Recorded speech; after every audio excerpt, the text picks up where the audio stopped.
This conference will All now right. be recorded. Good morning. Thank you all for joining us. My name is Andrea Carey. I'm with the Data Center at the North Carolina Coalition to End Homelessness. And I'm going to ask that we mute our line as we log in, so cut down on the background noise.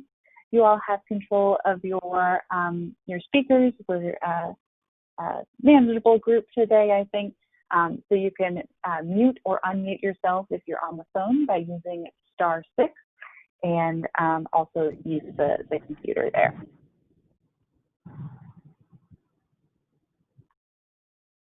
All right, so thanks for joining us for today's PIT point-in-time training for non-HMIS participating agencies. We are going to go over a couple housekeeping things and then dive into the content. All right, so I do want to reassure you that slides and all the resources covered today will be available. We are covering some new material for this year's count, so you'll likely want to reference this material in the future. Everything will be posted at this main point-in-time PIT-HIC homepage. It's that website right there, ncceh.org/datacenter/point-in-time-how-to. And I will be posting links so that you can actually click on them into the chat as we go along. All right, beginning with this one. This is also good information to share with your team if you have a couple folks working with you to conduct the point in time this year. Okay, so let's get started. Just as a review of our course of action today, our agenda, we're going to start off with some foundational material around what is the PIT and HIC count, what's bringing us together here today, and then we're going to focus the majority of our time on how to use the Counting Us app, including how to respond to the point-in-time questions and how you can get started with some beta testing today. And then finally, we'll wrap up with just some summary timeline and follow-up details.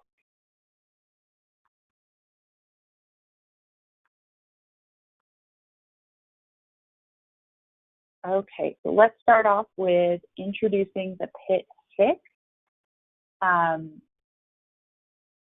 Yes, let's start here. So what we're counting, we are counting both people and beds and units in our system. So on this point in time night in January this year, we're going to be counting how many people are experiencing homelessness according to HUD's definition of homelessness. How many people are having that experience, and what are their characteristics too? What are some different details about them, whether that's demographic or a history of homelessness? So there's a little bit more information around that experience of homelessness. And then secondly, we're also looking at inventory, the beds and units of our system, and really trying to answer the question, how much capacity does our system have? What this is really looking at is how we're able to serve folks in a temporary way in terms of sheltering for emergency shelter, transitional housing, or in a more permanent way with some of our other projects like rapid rehousing or permanent supportive housing. So this is encompassing all of PIT and HIC, the point in time and housing inventory count. It's really these two different data sets. And key thing here is that we are doing this count this year on January 27th, 2021. So in a few weeks, it's on the last Wednesday of January, like years in the past. So let's take a look at what this means across several different types of projects in our community. The point-in-time count includes both an unsheltered count and a sheltered count. And our unsheltered group is going to be using by name list reports from HMIS. Then there's also a division within our sheltered count between folks using HMIS and folks not using HMIS. HMIS users will use HMIS reports, whereas our non-HMIS folks, which is what we're talking about today, we're going to be using the Counting Us app, and that's data that's going to be submitted from the night of the count and a few days after that. And then NCCEH staff is going to aggregate data, all of this information about clients, and report that. We have that summarized and settled by the end of February. So we're really focusing on that non-HMIS participating side. And then secondly, we've got data collection for the housing inventory count. This is the capacity side of Pitt Hicks. This is divided into two different categories: our temporary sheltered, which is our emergency shelter and transitional housing projects, and permanent housing projects. What we're focusing on is, HMIS will use HMIS reports, but for our non-HMIS project, we're going to be using some of the information you collect in the Counting Us survey app, as well as a bedding unit survey conducted with NCCEH staff.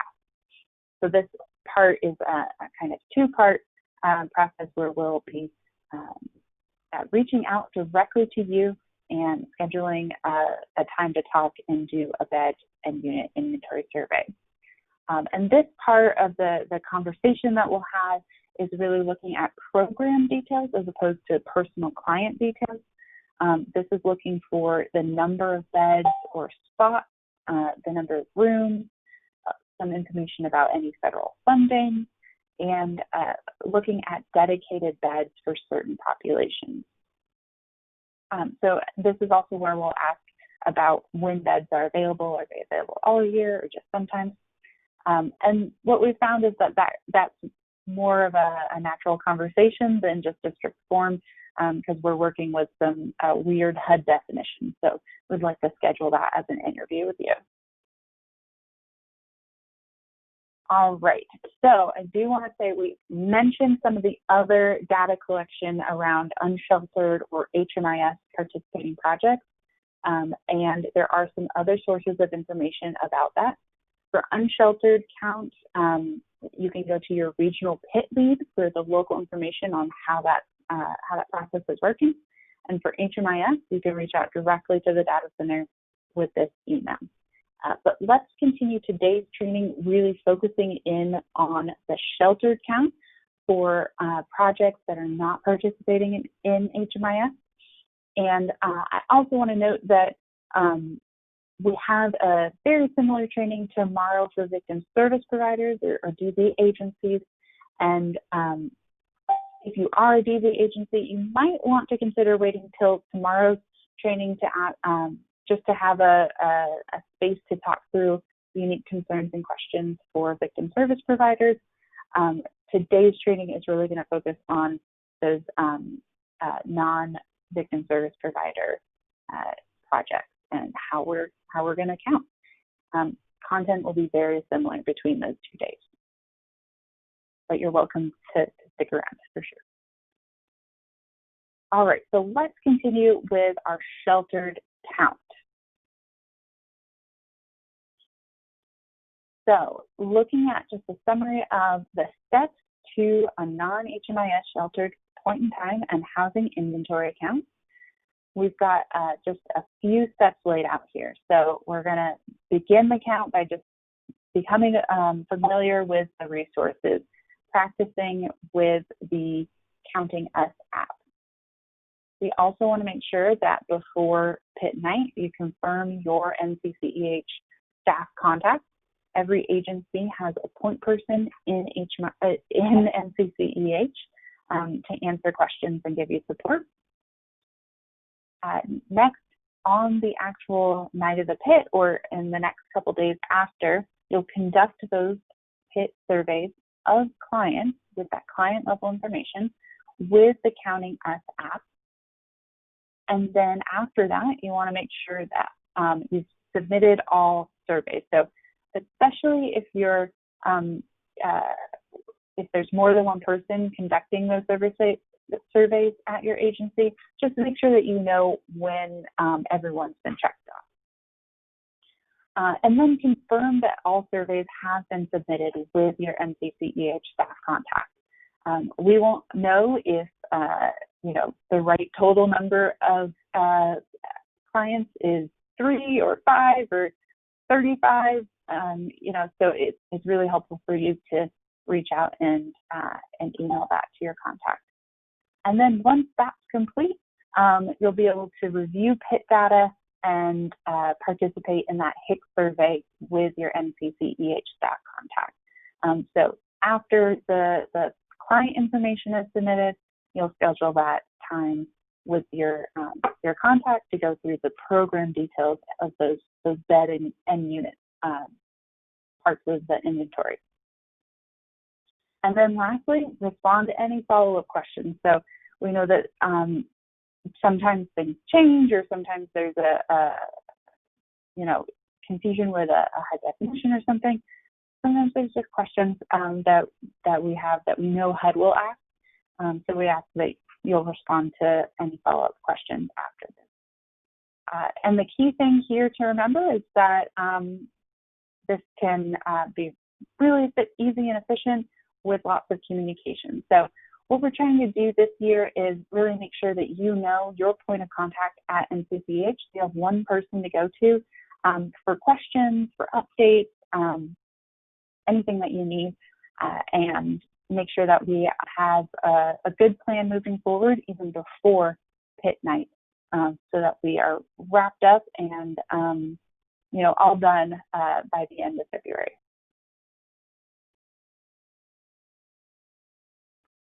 All right, any questions so far about this basic outline? I don't see any in the chat.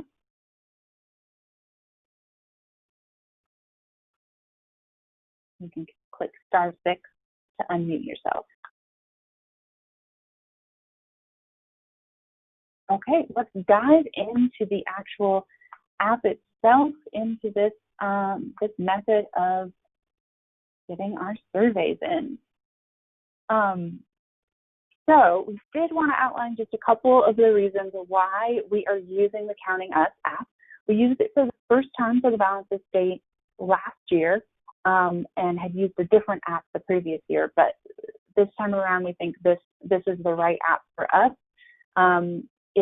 It's accurate, it has some logic built in, it's been pretty easy to access, and then we also really like that it's fast and secure. So there's a lot of different reasons why this is a good app for us to use, and we hope that you see some of the benefits as well, especially over those paper surveys that we've used in years past. Just looking in a little bit more on the reasons why we're using this, the questions from the app really help us understand the whole client's experience, whether that's by age, race, ethnicity, gender, and then we can also cross-tabulate that. We can compare those, so we can get more information around, women veterans, or just folks with those multiple characteristics. So that's really great. And with this individualized survey, we can really help deduplicate folks in case they were counted accidentally through the unsheltered count or another project. We can look at that. The logic is also really good in the app, where questions that aren't applicable to your client are not even appearing. So veterans, kids aren't asked if they're veterans. You don't have to memorize that chronic homeless definition. It just has the applicable questions popping up, which is really helpful. And this also helps us connect household members better. So we can actually get an idea of how many people are in different households. So that is really great from kind of an analysis standpoint. it's also pretty easy for you as the user, the enumerator of this PIT count. It works on all types of devices, smartphones, tablets, computers, as long as it's got, that connection to the internet. It's got a simple login. You can reset your own password. No need to come to us, although we're happy to help you. And you can save results as a draft and submit it later if you either have some spotty Wi-Fi, bad cell phone, data coverage, or you just don't want to use that cell phone data and want to connect later to Wi-Fi.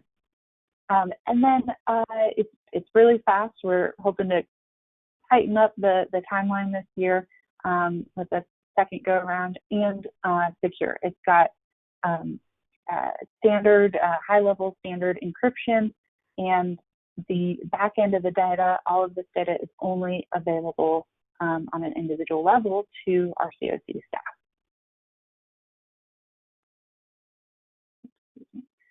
staff. Just before we take a look at the specific app details, we wanted to just remind us around some of the good etiquette during the point in time count. So, just those general tips around how to interact with your clients and, get the best count possible. We want to make sure that you're explaining your role, I guess maybe not as a volunteer, as staff, but just the role that this is a one-night homeless census of people experiencing homelessness, help give folks an understanding of what this information is used for. And then keep in mind that it's really best practice to use open-ended questions when asking demographic questions. Something like, what is your gender, what is your race, or even like, of these options, how would you identify? It's really important that folks are able to self-identify those demographic questions. And it is okay for clients to refuse to answer questions. It is up to them. We want to get as much information as complete of the questions that are asked, so we can have a good comparison around different counties, different regions, but it is ultimately up to them. And we really appreciate their time in conducting and answering our questions, so you can always remember to thank folks for their time and their help in getting a better understanding of who's experiencing homelessness. And of course, if your community has any incentives available, we definitely encourage that as well. Specifically for our count of folks in a sheltered project, we want to encourage you to survey individuals in private spaces when possible, just because there are some sensitive questions, personal questions in here. And really want to reinforce that answering the PIT survey is not required to receive your shelter services. This is a separate process to support the community services and impact.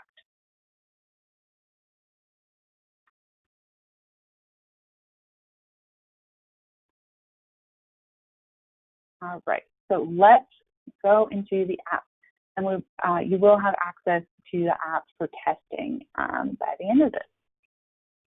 So we are going to just kind of go really quickly through some of the first steps, just in terms of downloading the app, registering an account, and really signing in. So just know that there's guides, there's PDF guides. We'll go over that at the end. But if you do need it, the key is right here as well. So the first thing you do when you log in is you're going to be selecting account in a region. This is going to be your homepage when you first open up the app. You're going to choose the account that you want. And if you had an account with us last year, you may see an existing count from the 2020 PIT. But for this count, we got to join our 2021 PIT count. So you're going to use that setup key, which is included in some supplemental materials here and in the slides. And then click Join Count. And then you're going to be able to select your region. This is really important because we need to be able to compare balance of state data by county, by region. And so this helps kind of tag your data, tag your clients, in the right place and report accurately to regional leadership.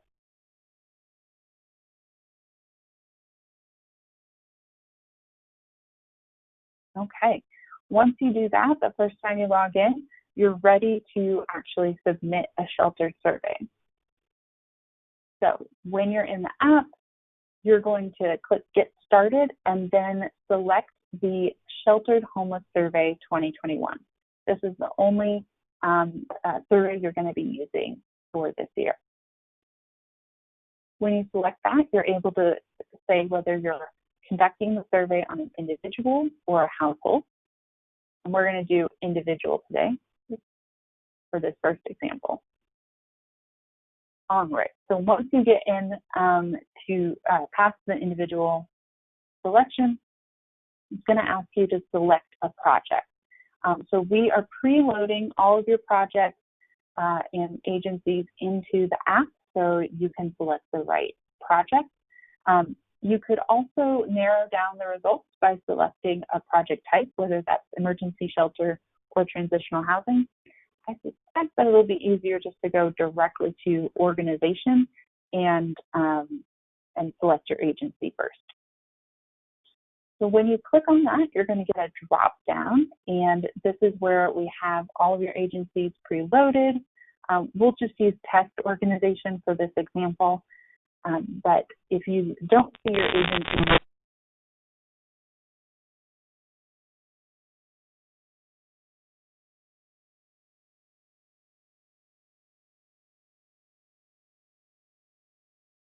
we lost you, Andrea.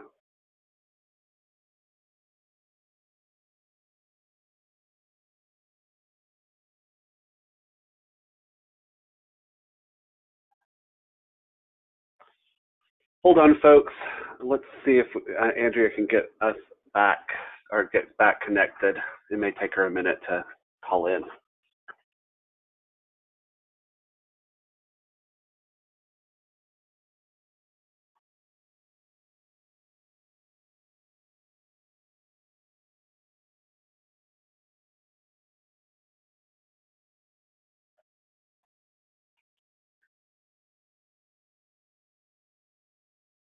This conference will now be recorded.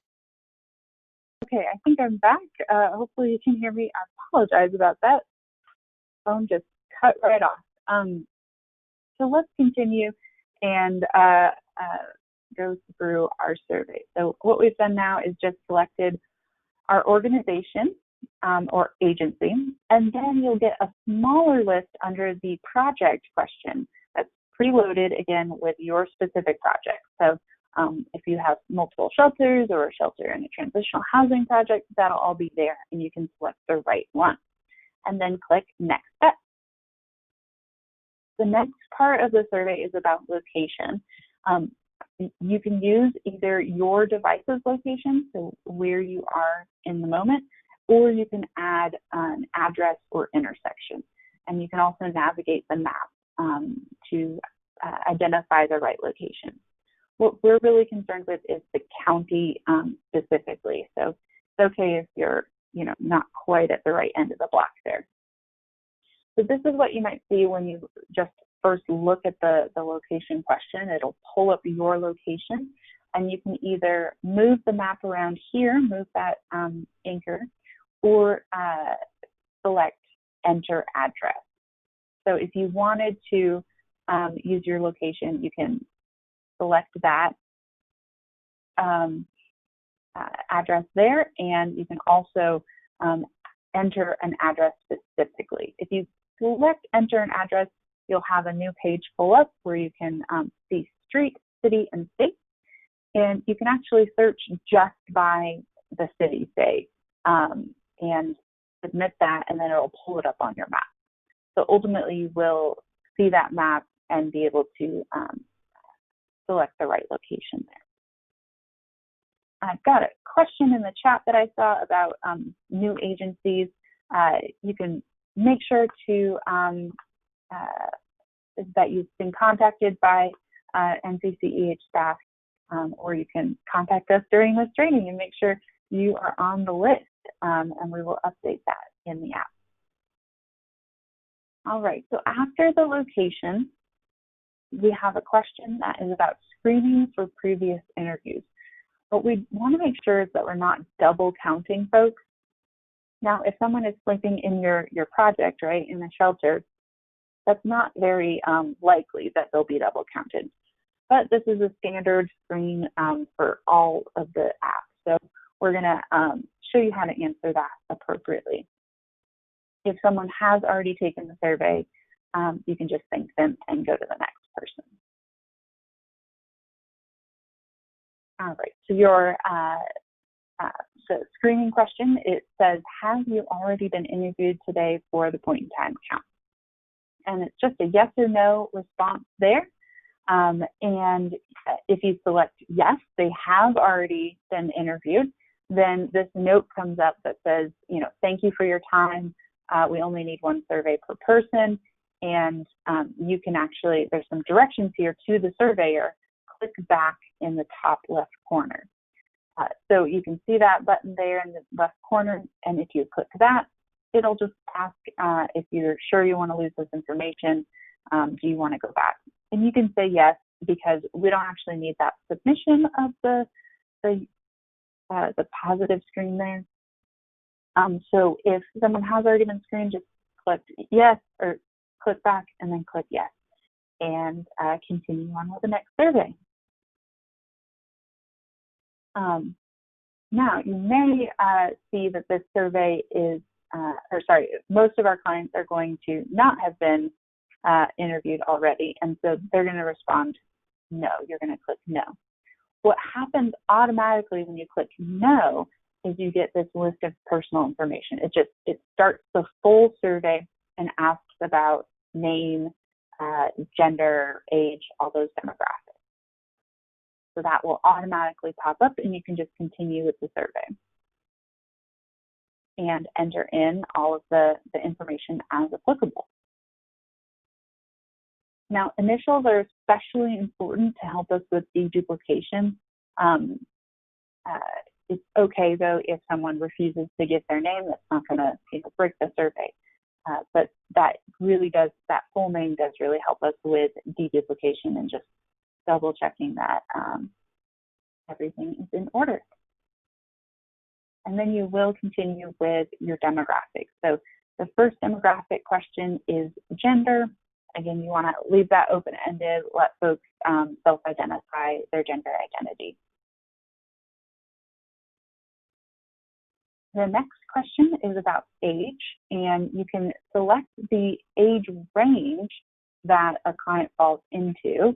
And so this is the drop-down option for that. But you can also select date of birth. Here's how that looks. So if you are selecting date of birth, this will specifically pull up month, day, and year, and you can navigate from there. And scroll, you can see that, scroll through each of those identifiers for the date of birth, ultimately selecting that and done. If you do have a full date of birth, it's going to automatically calculate the age of the client and the age range. So that is a nice feature if you select the specific date of birth. Let's see, I did see a question in chat, just want to acknowledge it. We had a question about deduplicating and how do you distinguish in the event that initials are the same. So the best way to deduplicate clients is to enter in their full first and last name. And that, along with their date of birth and some of those demographics, will help distinguish folks.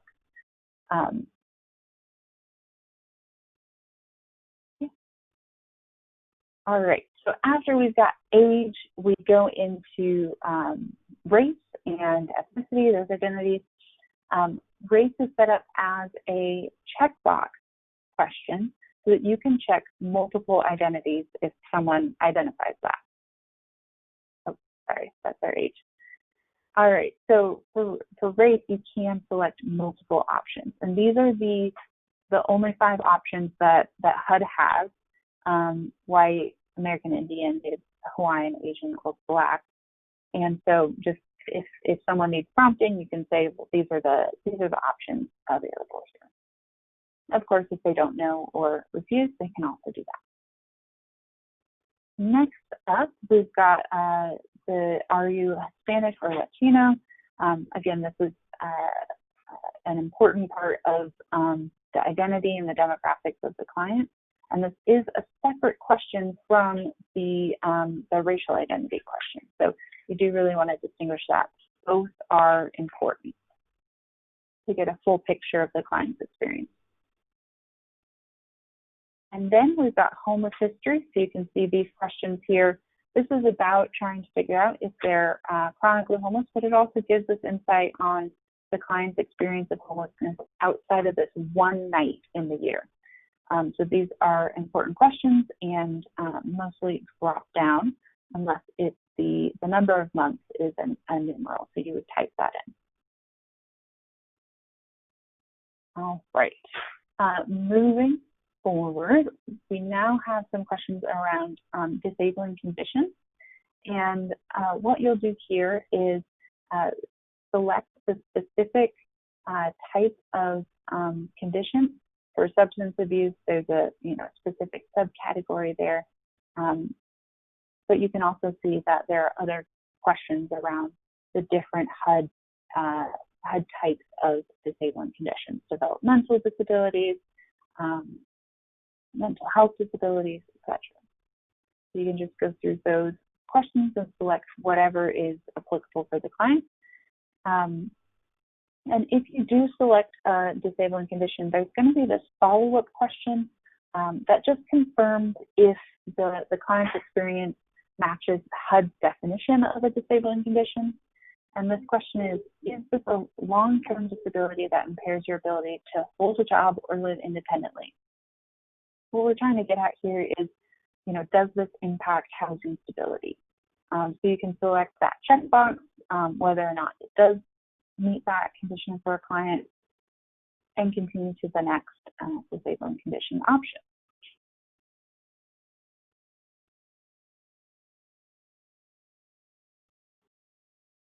All right, and it will ask you for these different types of disabling conditions. So you might have some no's for most of the disabling conditions.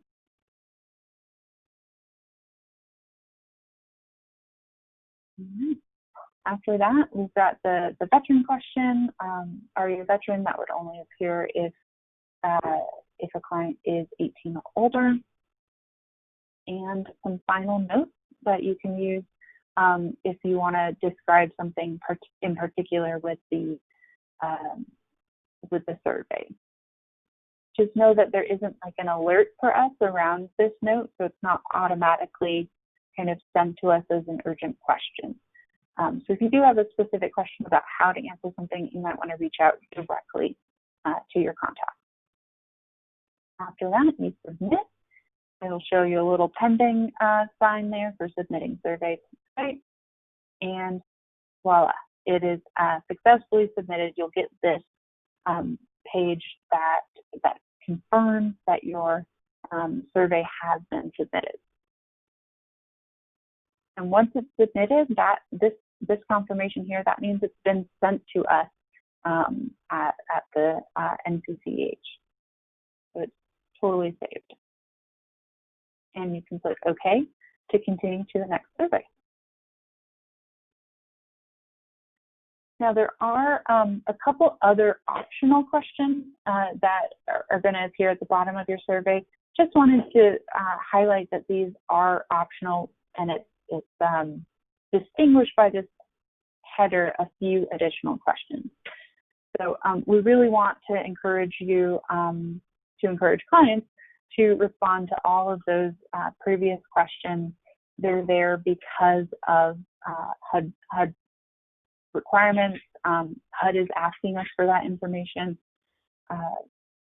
But these are more kind of helpful, good to know. So this was really optional. Could lead us to greater insights around, how COVID has impacted the community, something like that. But, to be honest, we know COVID has definitely impacted our community and our clients, right? So these are just optional. Okay. One other thing about submitting the survey is that you want to keep in mind submissions are per person. So if you have a multiple person household, you're going to submit a survey multiple times. We'll show you how to do that in just a sec. And if you are out of cell phone service range, or you don't have that data, there's spotty Wi-Fi, you can use the save draft option. You just want to make sure that you go back in and submit all of your drafts by February 3rd. That is really important, and even sooner if possible, so that we can start reviewing that data and get back in touch if there's any follow-up questions. You can review your drafts from the homepage, and we'll show you a quick look at that right now. All right, let's take a look at drafts.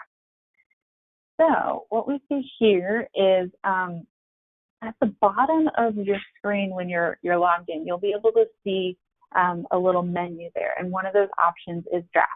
And you can see here that I have a draft saved. It's got that little red bubble number 1, and depending on how many drafts you save, that bubble will change. When you select that, you'll be able to see your survey drafts, and you'll be able to click on them in order to proceed through the survey. It'll just send you directly to that survey, and you can answer any of the questions that hadn't been answered, or just submit that survey as is.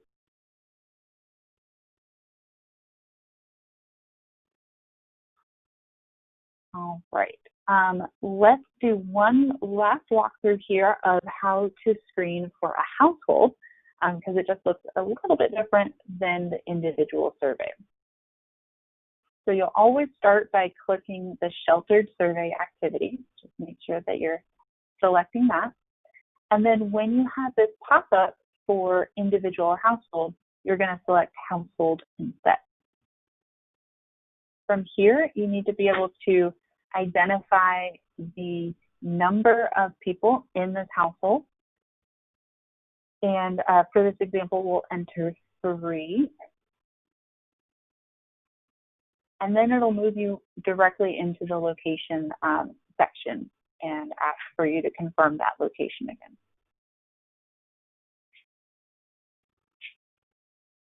All right, so once you identify that location, you'll get kind of back into the main survey part, and it'll show that you are editing a household, and it'll also show you which member of the household you're on. So at the top here, it says 1 of 3. And so there's one additional question for household members, which is a relationship to head of household. The first client in any household is considered that head of household, that kind of primary client. So that will automatically be kind of grayed out in this, as you see in the screenshot, and labeled as self, that they are the head of household, so it's themselves. But then you are going to need to do that pre-screen question of, have you already been interviewed? And depending on the result of that, you'll continue with the survey or not.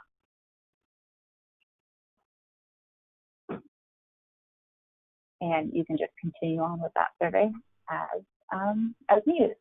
And then when you submit, it'll just go to the next household member. All right, I want to pause for a second. I saw a couple other questions come in through the chat. Thanks so much. Let's see. Questions. How do I find out who the point of contact is?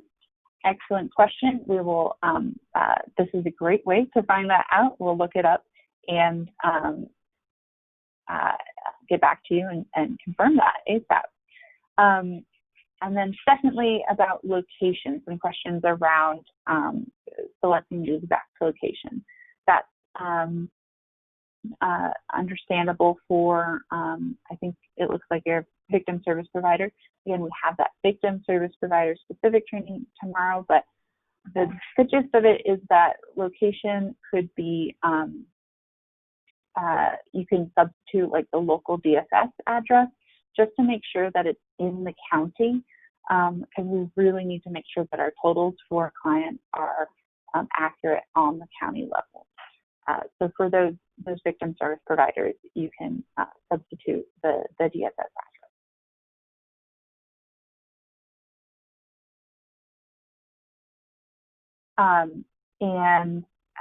Yep, and you could also search for that city and state to kind of narrow down the location, but not specifically disclose it.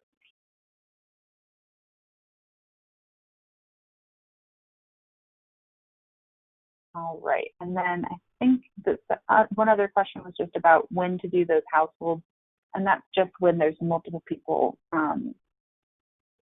presenting for services together. So it could be parent and child, it could be a couple, two adults, there could be a couple different combinations.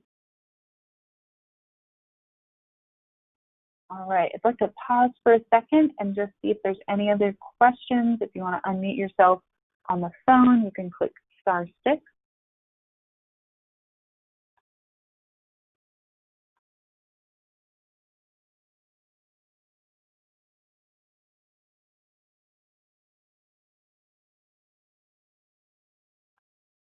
Okay, thanks for your questions so far. Let's go into how you get in there and test it out. So I think the easiest way to learn is definitely by doing it. So, okay, help us test that. So you can submit as many individual or household surveys as you'd like for practice. Just try out some different fake clients. All this data will be deleted before the actual point in time night. You can start that right now. You can do it a little bit later. This testing period will be available until January 26th. So you have a couple weeks, but recommend if you're able to now, get that out, start testing, so it's kind of fresh in your mind after this training. Any feedback or questions can be sent to hmis@ncceh.org. If you see like a typo or something, please let us know. If you have any questions around how to ask this, so go to your contact and we'll confirm that if you chat us that you need that confirmed. All right, so there are two ways to access the HMIS survey. You can use the app on a smartphone or tablet. And we have this PDF guide. It's posted online. We'll post a link again in the chat real soon. And so you can go to download the app, and then it gives you that step-by-step instructions to log in. And we do have our up-to-date key, so lowercase MCBOS 2021, so that you can get to the right count. You can also access the survey from a computer, just from the website. So we also have a guide for how to do that through the website. Definitely if you're at your shelter, you might just want to set up a desk with your laptop or with your computer to talk through the survey with folks as opposed to walking out to them. But it's up to you. There's those options for you, whatever is easier for your project. And then again, just when you log in, you're going to want to choose the count, join the new count, put in the key, and then select your region. So just make sure you are selecting that region. It's really helpful for figuring out where the data, how to organize the data afterwards. And I guess let us know if you are doing PIT in multiple regions. I don't think anyone is, but let us know. All right, just to reiterate, summarize our steps. So we want to practice with the app. Let's confirm who your contact is. Conduct the actual PIT surveys on the night of the 27th is, the preference, but it could also be, 28th or 29th for the night of the 27th. It's all about where did someone sleep on the 27th. And then double check that all surveys are submitted and that you've covered all your clients for the night of the 27th. Confirm that information with your contact, and then let's schedule a time to talk through the um, PIT data and the full housing inventory count. And just be aware that there might be some follow-up questions. We've got some more support for you as well if you get into testing the app and some other question comes up. Today is the training that's highlighted, but we also have these virtual office, open office sessions that are for the next few Fridays, and you can register or find the login information on our website, our calendar, ncceh.org/events. All right, and all the information that we are talking about today is online on our Point in Time website. So let me just double check. Yep, so I've got a couple questions about trying to actually log into the app. Loving it. Let me show you how to do that. So I'm going to get out of this.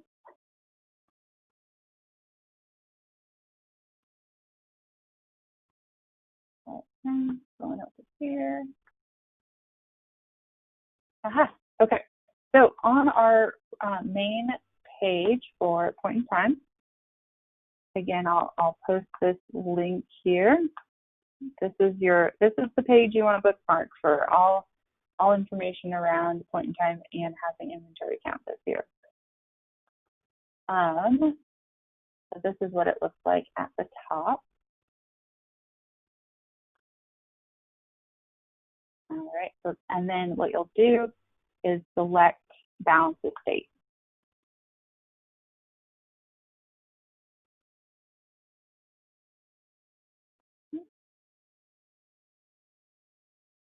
And as we scroll down here, we've got a brief description, quick summary of the different ways that we're doing the point in time count, and a list of those resources and training.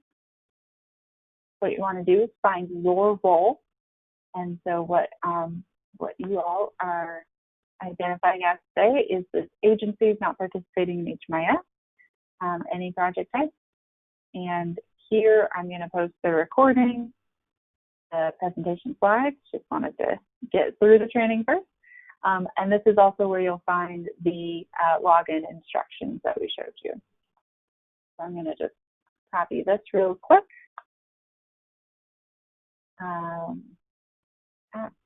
login instructions.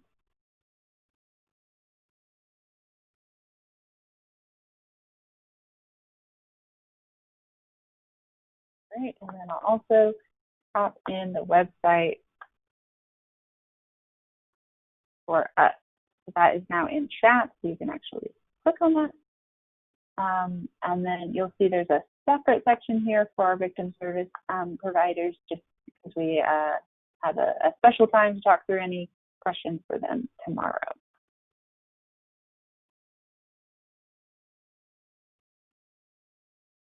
All right. Now that we have those resources, I'm going to head back to our PowerPoint, see if there are other questions. I see a question here about the key. What is the key, and will the key stay the same? Yes. So the key is going to be NCBOS 2021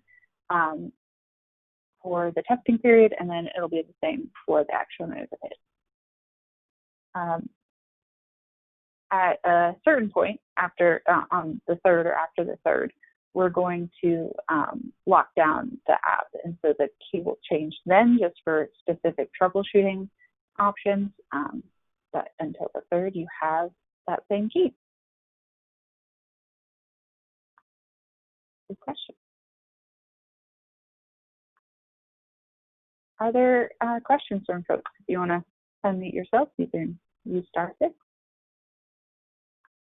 And I see we've connected a couple folks in the chat for their contact too. So that's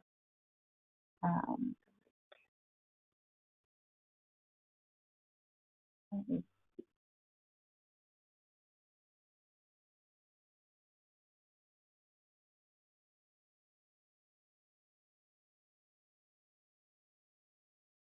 All right. Jamara, does that guide help get you into the website? Just want to confirm. Let me know if folks have outstanding questions. I think we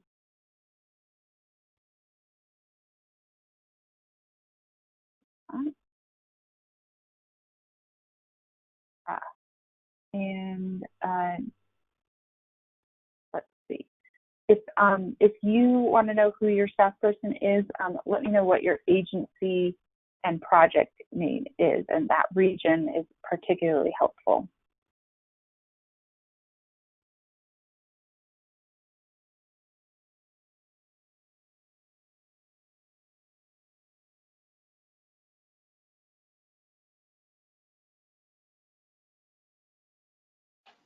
Hey, my name's Samara Alba. I'm with the Salvation Army here in Asheboro, North Carolina, in Region 7.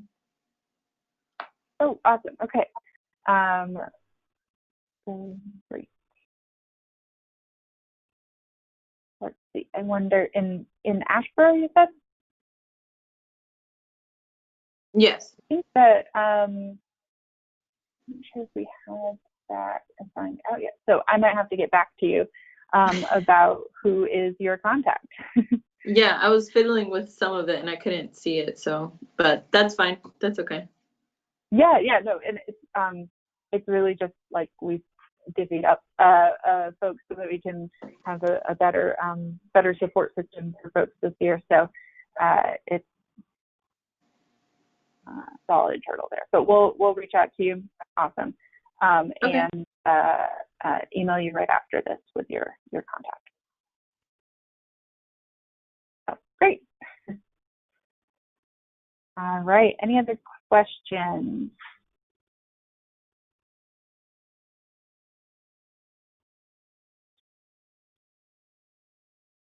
Any questions about the app or great. So glad y'all are on it. You're ready to practice the app and just confirm your contact so you know where to go. That's great.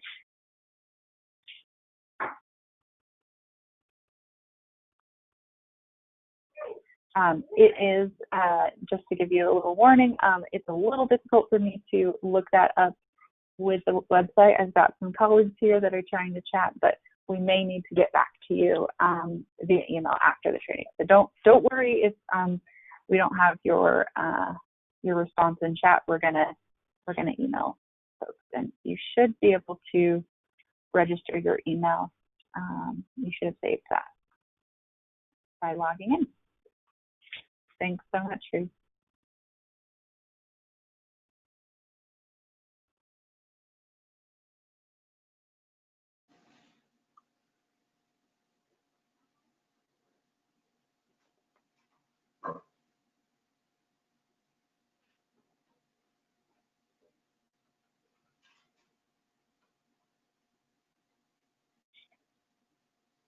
Awesome. Well, I'm glad. It seems like folks don't have questions around the app specifically or what we're doing here, why we're counting folks. So definitely appreciate that. And so I will stop the recording as we finish up some of these contact chats.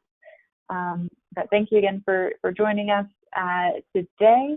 Let us know if you have any questions. Want to make sure that you're getting your main questions answered by your contact at staff. But if for whatever reason you don't hear from us about who your contact is, please feel free to reach out and we'll get you connected. All right, I'm going to stop recording. Thanks so much.